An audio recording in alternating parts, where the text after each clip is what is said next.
Can we go back to a couple of terms for a moment? Revolution. And you're really saying our modern world has been shaped by a series of revolutions, but there are essentially two types, plus a new one now emerging. How do we understand revolution if it's not something we've thought about? I mean, I think most citizens living comfortably are very confused by what's happening. Any number of books describing this movement or that movement and how ugly it is and how we're being silenced and everything's free speech is under attack. But just pat us out a little bit on what you mean by revolution. No, that's important because terms like revolution or progressive, they're relative. Who says so and what do they mean? So you take, say, the American Revolution, the high point was Yorktown when the British and the Hessian troops surrendered to George Washington. And famously, legend has it, that they marched out and played the ballad, "The World Turned Upside Down." Now that came from the 17th century and the English Revolution, and it was actually a Christian and a theological term. And the idea then was very simply, God creates order, humans create disorder, so God works in the disordered world. Revolution is turning the world the right way up. And that idea was actually behind both the English Revolution, which failed, historians call it the lost cause, and the American Revolution, which succeeded. But of course, if you move on beyond those, the French and the Russian and the Chinese Revolution are quite different. They were anti-Christian, anti-biblical, secular, and have a very different definition of revolution. So people shouldn't just use the term, but be able to say what they mean by it, because that's so significant. There's a choice, in essence, between two revolutions.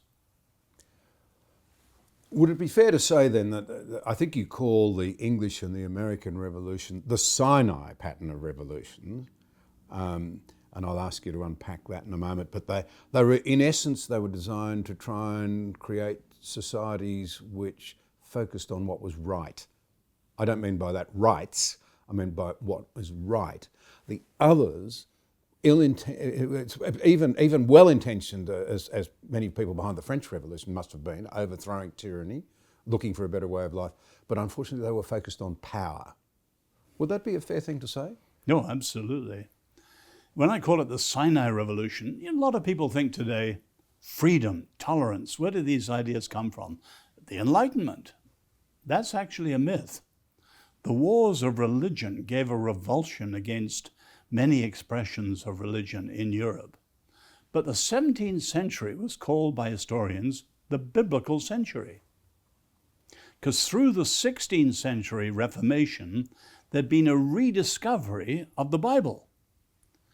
So if you go back to 380, when the Emperor Theodosius declared Rome officially Christian, the church was hierarchical. It copied Roman structures. Roman structures, you had the emperor and the consuls and the senators, and in the church you had the pope and the cardinals and the bishops. And it was a Catholic layman, Lord Acton, who made the famous remark that all power tends to corrupt, and absolute power corrupts absolutely. Hierarchical governments are corruptible. Think of the Inquisition, or the terrible notion, error has no rights. The Reformation said, no, that was Rome. The church should have been biblical. What is the biblical way of government? Not hierarchical, covenantal. And the covenant is actually behind the American Constitution. And so the 17th century ransacked the Torah, the first 5 books of the Bible, especially Exodus and Deuteronomy, the main two, to see how you should think politically. So even say Thomas Hobbes, who is an atheist, he refers hundreds of times to the Bible, not to other atheists or to the classics, because the passion of the 17th century was new forms of freedom, and the Bible had the strongest blueprints in Exodus. That's why I call it the Sinai Revolution. Can they contrast then a little by looking at the other side, the French Revolution? And I hadn't realised this until you alerted me to it, that Karl Marx himself was an admirer of the French Revolution. So the French Revolution turns into something very ugly. But the other two revolutions that followed Karl Marx's teachings in Moscow, in Russia and in China, were very bloody and horrible affairs that did not produce freedom. Mm-hmm. So there's a contrast to be had there. What was the thinking behind those revolutions, that what you call the Paris revolutions? Mm-hmm. Well, you can see a whole raft of contrasts. So the sources are different. One is the Bible, the other, the Enlightenment. Or again, the understanding of humanity is different. The biblical revolutions have a very realistic view of humanity. We all go wrong. You have to stand against the abuse of power. So the famous American Constitution, built on the separation of powers comes from Montesquieu, the French philosopher, but it goes back to the Bible. You have the monarchy, the priesthood, and the prophets, the three crowns of authority for the Jews. Now, the realism you have, say James Madison's well known for his Federalist 51. Why? He was taught by John Witherspoon at Princeton, who was a Scottish Presbyterian pastor who knew the realism of the abuse of power. Why? Because of sin. The American Revolution is very realistic, whereas the French Revolution and the radical left today are utopian. Jean-Jacques Rousseau, man is born free but everywhere in chains. Remove a chain or two. So you have thinkers like, say, Wilhelm Reich of the sexual revolution. If we're all unrepressed, we'll be happy, free, and fulfilled. No, you might produce male monsters who tyrannize women and so on.